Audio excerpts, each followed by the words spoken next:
Oi pessoal, aqui é o Pablo e sejam bem-vindos a mais um vídeo de exercícios. Aqui exercícios da aula de pressão. Então, não preciso nem deixar muito claro que é bom que vocês tenham visto todos os vídeos anteriores dessa aula sobre pressão para ter um aproveitamento melhor dessa aula de exercícios. O que a gente vai estar resolvendo 4 exercícios sobre pressão, que também podem abordar assuntos correlacionados, por exemplo, leis de Newton, a gente pode acabar abordando um pouquinho aqui também. É interessante que vocês tenham isso meio revisado um pouco, mas de essencial é que vocês tenham visto os vídeos anteriores desta aula. Então tá, bora começar. A primeira questão que eu vou estar resolvendo aqui com vocês é essa questão do Enem de 2019? E é uma questão que está falando sobre bicicletas. Veja só. 2 amigos se encontram em um posto de gasolina para calibrar seus pneus e de suas bicicletas. Uma das bicicletas é de corrida, bicicleta A, e a outra de passeio, bicicleta B. Os pneus de ambas as bicicletas têm as mesmas características. Eles têm a mesma altura, mesmo tamanho de aro, exceto que a largura dos pneus de A é menor do que a largura dos pneus de B. Ao calibrarem os pneus das bicicletas A e B, respectivamente, com pressões de calibração PA e PB, os amigos observam que o pneu da bicicleta A deforma sob mesmos esforços muito menos que o pneu da bicicleta B. Pode-se considerar que as massas de ar comprimido no pneu da bicicleta A, MA, e no pneu da bicicleta B, MB, são diretamente proporcionais aos seus volumes. Comparando as pressões e as massas de ar comprimidos nos pneus das bicicletas, temos, e aqui vamos encontrar as relações entre as pressões dentro do pneu A com o pneu B e as massas do pneu A de ar no pneu A e a massa de ar no pneu B. Então vamos começar aqui trabalhando com as pressões. Bem, quem já andou de bicicleta, quem já tem alguma experiência com bicicleta, já encheu o pneu especialmente, sabe que para saber como é que está a calibragem do pneu, dá aquela apertada, ou aquela empurrada depois que tu tá montado na bicicleta para saber se tá bem de pressão. Às vezes tá meio murcho e tem que encher um pouquinho mais, às vezes até tá muito cheio, tem que esvaziar um pouquinho. E essa avaliação a gente faz fazendo essa deformação, apertando um pouco, para saber se afunda muito, se afunda pouco. Se afunda muito, quer dizer que tem que colocar mais ar. Afunda pouco, às vezes tem que tirar um pouco de ar, ou às vezes até tá bom. Então, e é isso o que estava mencionando aqui, né? Sob mesmos esforços, o pneu da bicicleta A ele deforma menos do que o pneu da bicicleta B. Isso já é uma informação que a gente vai poder usar para tentar determinar como é que está a pressão na bicicleta A e a pressão no pneu da bicicleta A e a pressão no pneu da bicicleta B. Bom, sobre mesmos esforços, então, ele disse, quer dizer que está sendo atuada uma mesma força sobre cada um dos pneus. Já deixei aqui o desenho pronto, o pneu da bicicleta B é mais largo. Tá aqui. Mesma força em ambos.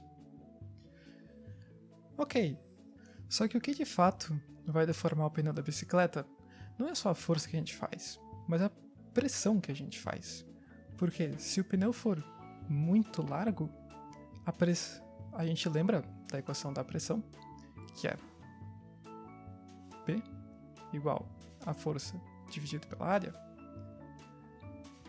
Significa que uma força, que se a área for muito grande, a força ela vai ser mais distribuída, que nem o caso das camas de prego, em que uma pessoa consegue deitar sem se ferir, quando existem muitos pregos, porque a pressão ela se distribui por todos os pregos e aí a pessoa consegue deitar com segurança. Aqui, no caso, se o pneu é muito largo, a pressão ela se distribui mais e acaba deformando menos o pneu.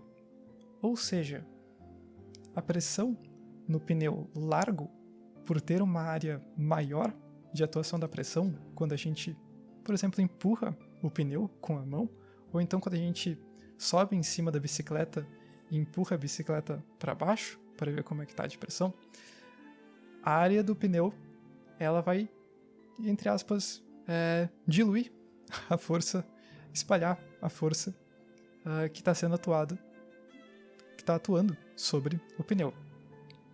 Então, pressão externa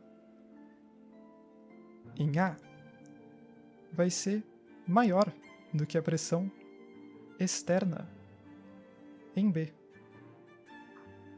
Isso porque o pneu A, por ser mais fino, ele tem uma área menor para a atuação da força, ou seja, uma pressão maior será exercida pela força externa no pneu.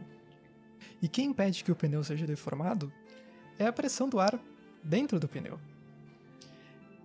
Era de se esperar, pelo pneu A ter uma pressão externa maior do que no pneu B, que a deformação do pneu fosse maior, já que tem maior pressão vindo de fora.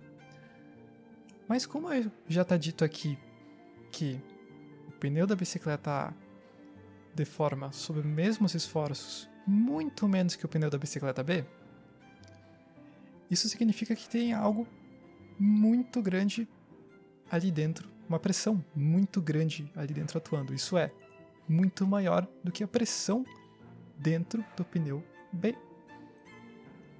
Então,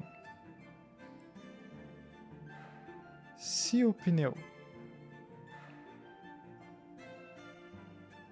A deforma menos,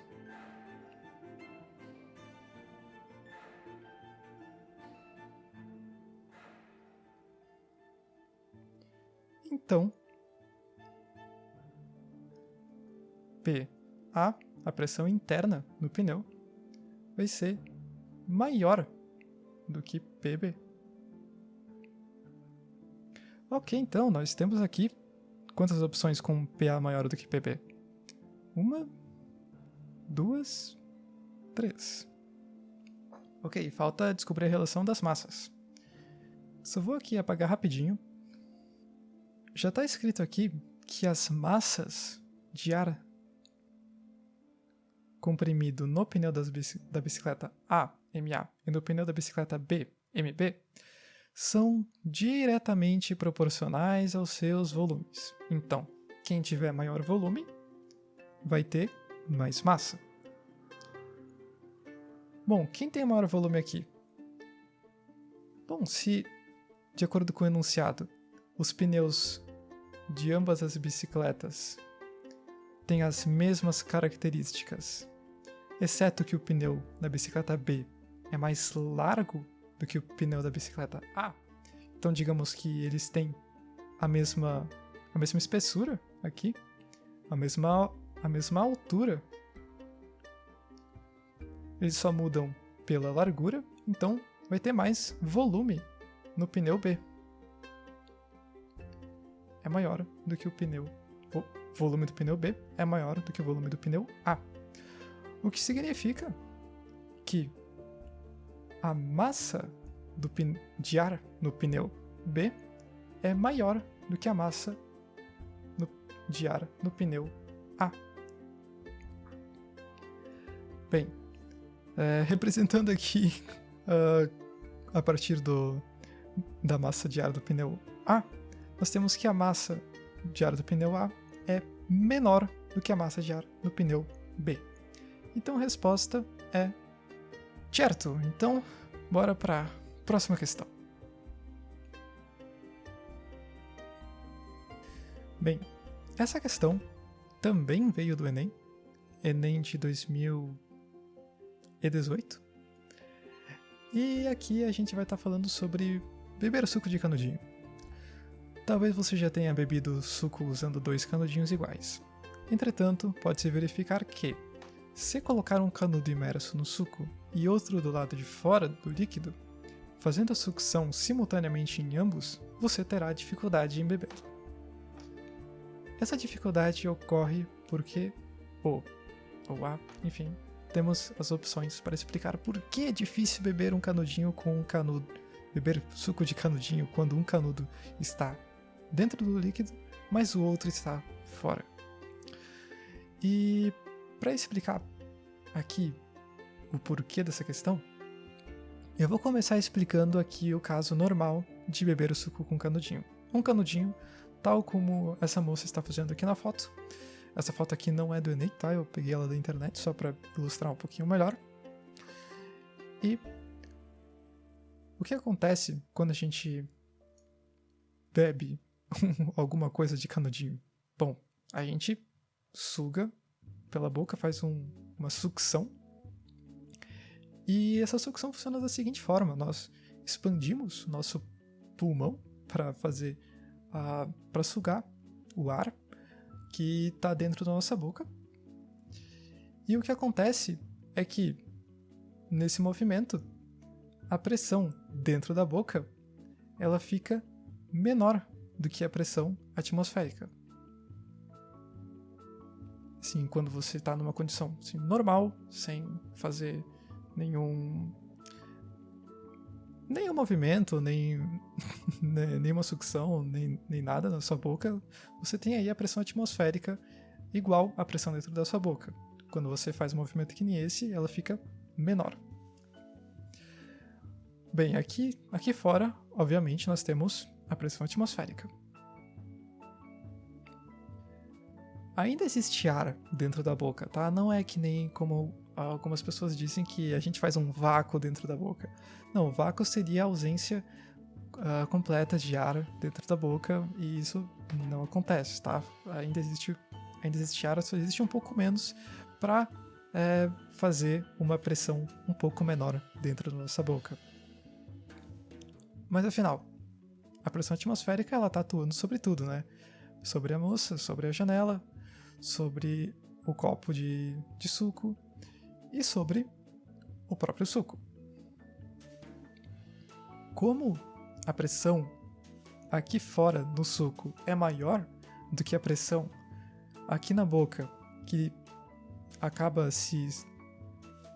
sendo a mesma ao longo do canudo e atua por dentro do canudo no suco, a pressão atmosférica, que é a maior, empurra o líquido, o suco, deixa eu pegar aqui uma caneta, e faz com que o suco suba o canudo até a região de pressão maior, digo a região de pressão menor, que é a boca. E é assim que o suco ou qualquer outro líquido sobe o canudinho. Não é que a pressão dentro da boca puxa o canudo ou o suco.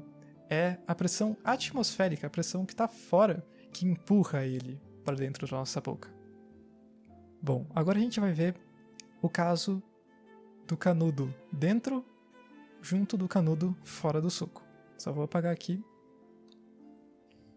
Bem, eu já desenhei aqui também um canudinho por onde vai entrar o ar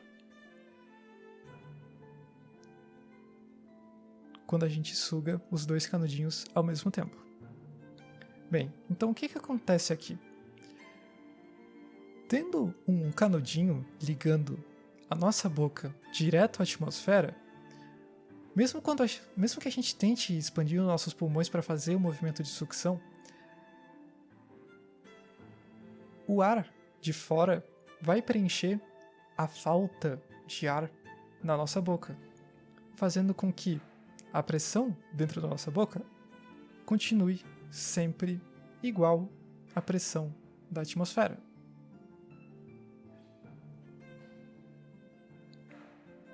Mesmo que a gente tente sugar, mesmo que a gente tente fazer um movimento de diminuição da pressão que a gente normalmente faz para tomar alguma coisa de canudinho, a gente não consegue, porque constantemente vai estar entrando mais ar e repondo a falta de pressão que a gente normalmente faz.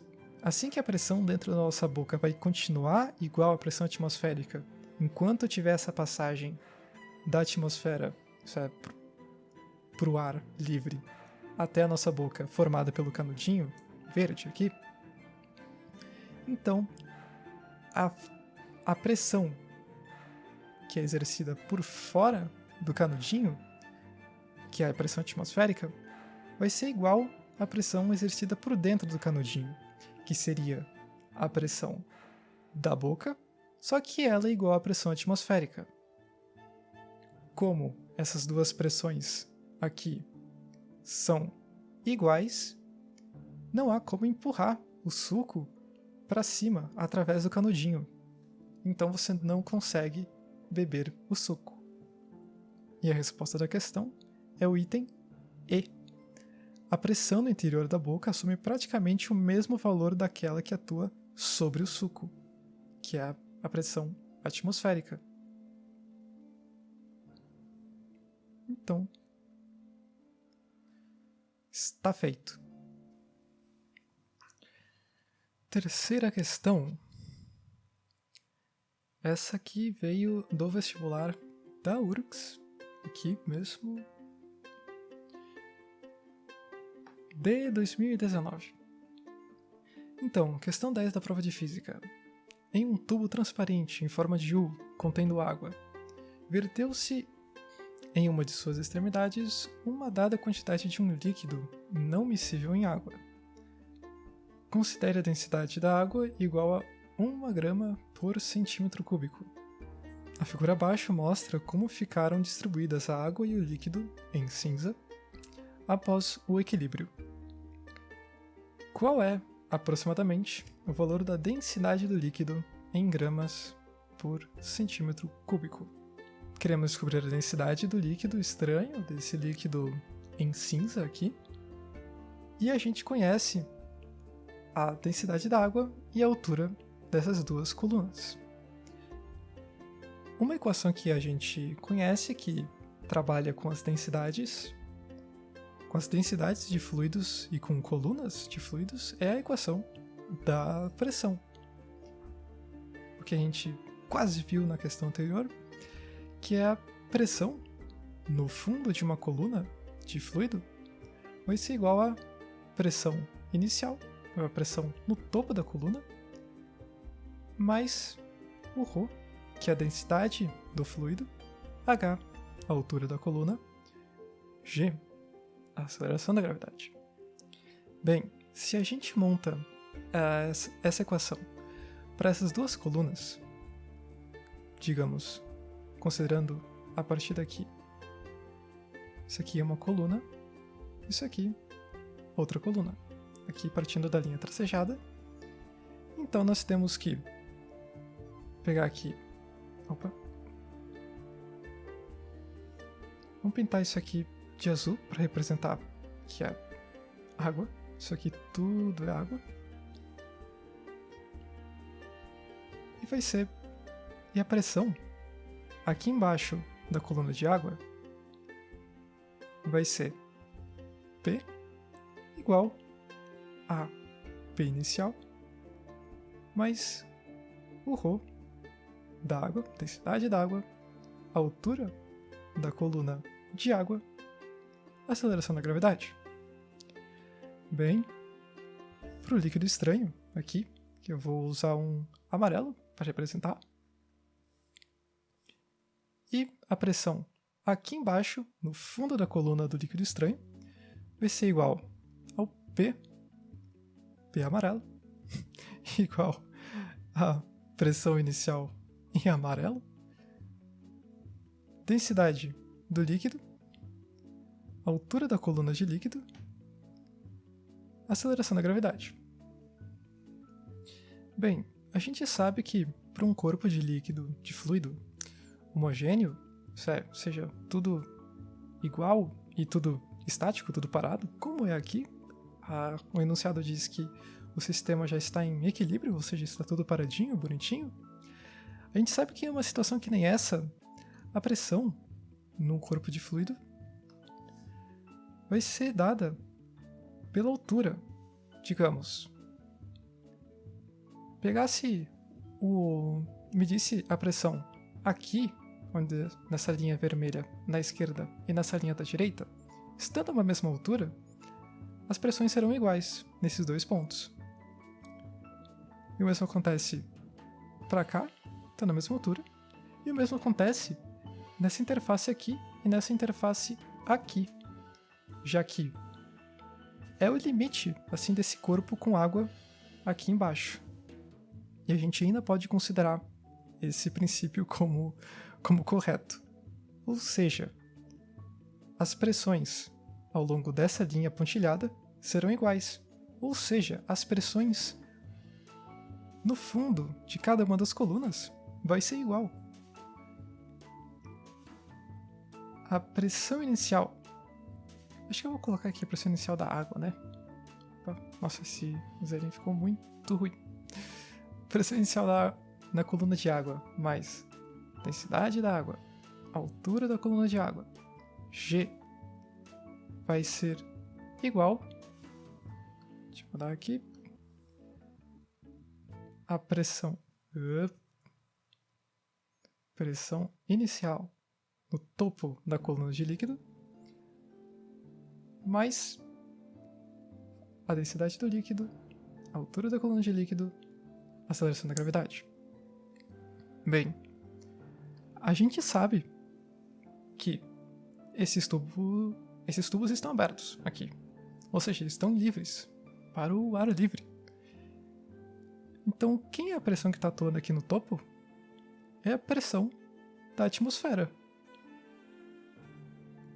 Nos dois, vai ser P atmosfera, ATM. Ficou muito feinho, mas tudo bem. Tá, a gente tem aqui uma diferença de altura, né? Mas assim, a diferença de altura que gera...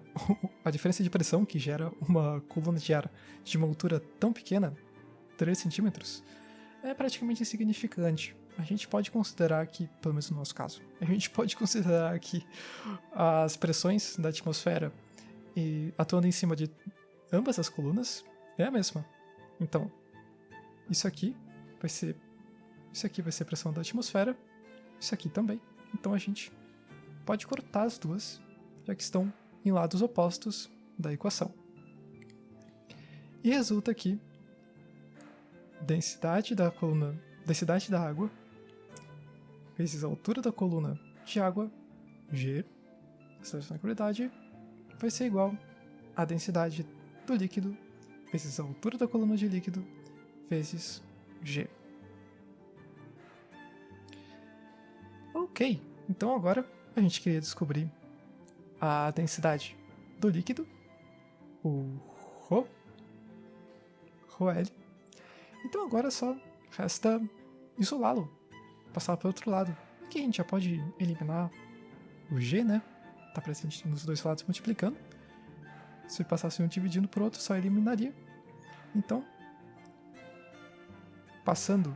só resta passar o HL para o outro lado, o que faz com que ρL seja igual a ρA, densidade da água, altura da coluna de água, dividido por altura da coluna de líquido. Bem, isso aqui eu vou passar para cá. ρL vai ser igual a densidade da água, 1 grama por centímetro cúbico, vezes a altura da coluna de água, que vai ser 6 centímetros, dividido por 9 centímetros. Ok, então. As unidades de medida centímetros nós podemos eliminar daqui e vai sobrar só uma unidade de medida em gramas por centímetro cúbico, que é o que exatamente a gente quer. E os números a gente vai operacionando aqui, 1 multiplica por 6, 6 divide por 9, isso vai dar 0,666, dízima periódica na verdade. Então é isso aí. Gramas por centímetro cúbico. Tá meio difícil de escrever tão pequenininho, gente, desculpa. Então tá. A gente quer um resultado aproximado, então ainda bem. E qual é o resultado mais próximo disso aqui? De 0,6666666. 0,5 ou 0,7? São as duas opções aqui que a gente tem. E claro, o mais próximo é 0,7. Isso aqui está entre 6 e 7. Então, a resposta final é D. Ok. Então, mais uma questão. Bora para a próxima. Então, vamos para a quarta e última questão. Essa questão, ela é do ITA 2021, olha só, da primeira fase. E eu já vou avisando que eu não pretendo resolver ela inteira, porque ela aborda alguns temas que não foram abordados no curso, mas boa parte dela, aborda sim temas pertinentes a essa aula e que eu vou tentar mostrar para vocês para acrescentar um pouco. Eu acho que ela acrescenta algumas reflexões bastante interessantes que podem até ajudar bastante vocês caso precisem resolver outros exercícios sobre hidrostática, enfim, envolvendo pressão. Em um recipiente de seção de área constante, ou seja, ao longo de todo o recipiente, a área igual a área igual a A, é preenchido por uma coluna de líquido de densidade ρ e altura h. Sobre um líquido se encontra um pistão de massa m, que pode se deslocar verticalmente livre de atrito. Esse pistão aqui em cima. Um furo no recipiente é feito a uma altura h pequeno, de tal forma que um filete de água é expelido, conforme mostra a figura. Assinale a alternativa que contém o alcance horizontal do jato de água. Ok. A moral seria descobrir qual é a expressão para esse D aqui. Nós não vamos chegar até lá, como eu já disse, vou fazer só parte dessa questão. Mas olha só, aqui vocês já sabem resolver, vocês já saberiam descobrir em geral uma expressão para essa distância, porque que leis governam isso aqui são as leis do movimento retilíneo uniformemente variado, o lançamento de projéteis, uma das primeiras aulas que vocês viram. Então esses conhecimentos vocês já têm. O que vocês não viram até aqui no curso é como descobrir a velocidade com que essa água está saindo, que é fundamental para saber a distância em que ela vai chegar. Conhecer essa velocidade é uma questão de termodinâmica, não, de hidrodinâmica. A gente está trabalhando só com hidrostática até agora, que são os sistemas paradinhos ali, bonitinhos. Na hidrodinâmica, a gente trabalharia com os fluxos de fluidos e a gente trabalharia com as velocidades em que eles estão andando. No caso, não vimos, então deixaremos isso para lá. O que a gente vai fazer deixa eu apagar aqui. O que a gente vai fazer é descobrir qual é a pressão aqui na saída do furinho, que é uma coisa que a gente já consegue fazer, só com os conhecimentos de hidrostática. Poderia ficar melhor com hidrodinâmica? Poderia, mas com hidrostática já está mais do que suficiente. E para isso, a gente vai abordar a influência desse pistão aqui em cima na pressão em um determinado nível de uma coluna de fluido. Vejam só. A pressão, tal como a gente já viu na questão anterior, é igual a pressão no fundo, de caso de uma coluna de fluido, digamos aqui no fundo, que é a mesma pressão que no furinho, vai ser igual à pressão inicial no topo da coluna de fluido. Vou apagar esse círculo também. Vai ser igual à pressão no topo da coluna de fluido, aqui, o ρ0, ou P0, mais ρ AH. HC eu vou colocar aqui porque a gente já tem o H grande, o H maiúsculo e o H minúsculo, então para diferenciar aqui eu vou colocar HC vezes a aceleração da gravidade. Qual é a pressão no topo da coluna? A gente viu até agora só questões em que não tinha nada além da atmosfera em cima de uma coluna de fluido. E aqui a gente tem um pistão. Bem, o que isso influencia? Influencia que o pistão também exerce pressão em cima da coluna, porque ele está livre de atrito e pode se deslocar verticalmente. Então ele pode pressionar livremente a coluna de fluido. E a pressão que ele exerce, vou colocar aqui a pressão P do pistão, vai ser igual à força que ele exerce sobre a área em que ela é aplicada. Bom, a força que ele exerce, não tem ninguém pressionando ali para baixo, é só o pistão ali paradinho, vai ser igual à força peso do pistão. É o peso do pistão. Essa força-peso vai ser igual à massa do pistão vezes a aceleração da gravidade sobre A. Ainda, a gente não tem só a pressão do pistão. A gente tem também a pressão da atmosfera, porque a atmosfera ainda está aqui e com o pistão livre ela ainda pode atuar sobre esse sistema. Ela empurra a pressão atmosférica, ela atua sobre o pistão, que atua sobre que estando se movendo livremente, ele atua sobre a coluna de líquido. Então, a pressão inicial vai ser a pressão da atmosfera mais a pressão do pistão. Então, isso aqui vai ser igual a P ATM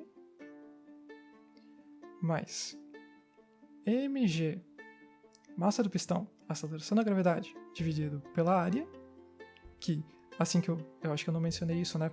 Já que o pistão, ele tá em contato com toda a área da coluna, e essa área é constante igual a A, então vai ser A, simplesmente A, mais ρ HC, tá.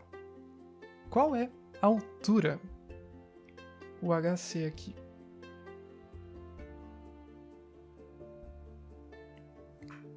Bom, a gente sabe qual é a altura total e qual é a altura abaixo do HC.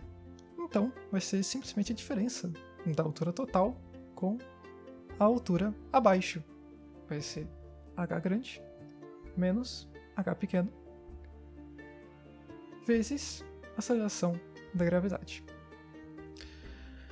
Ok, então, eu acho essa questão interessante porque ela mostra pra gente que existem casos em que a pressão em cima da coluna não é só a pressão atmosférica, mas que não é necessariamente super difícil encontrar quais são as outras pressões aqui existentes. Poderia existir mais, além da força-peso do pistão. Poderia ter alguém empurrando o pistão. Poderia ter alguma coisa, uma máquina empurrando o pistão. E aí, por exemplo, seria não só a pressão atmosférica, mais pressão do peso do pistão.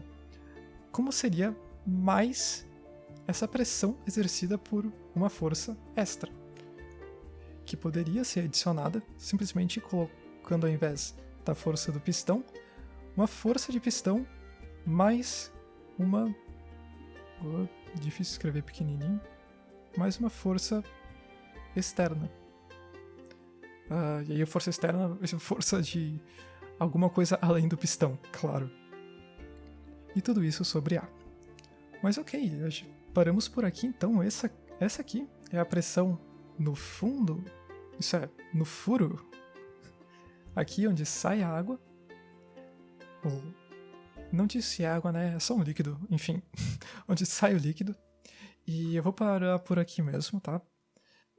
Se vocês quiserem, isso é, eu vou deixar assim um vídeo sobre hidrodinâmica. Vou deixar aí um vídeo sobre o princípio ou equação de Bernoulli, que é o que seria usado para descobrir qual é a velocidade com que sai esse filete ali de líquido, que é o que falta para vocês conseguirem resolver essa questão. Também vou deixar aqui na descrição a resolução inteira que eu encontrei na internet dessa questão. E caso vocês queiram, sim, vocês se sintam muito motivados a resolver ela, mas estejam com dificuldades, podem colocar nos comentários também que eu posso resolver ela inteira também para vocês, caso vocês gostem, já que vocês gostam muito de física. E eu vou ficando por aqui. Espero que tenham gostado desse vídeo.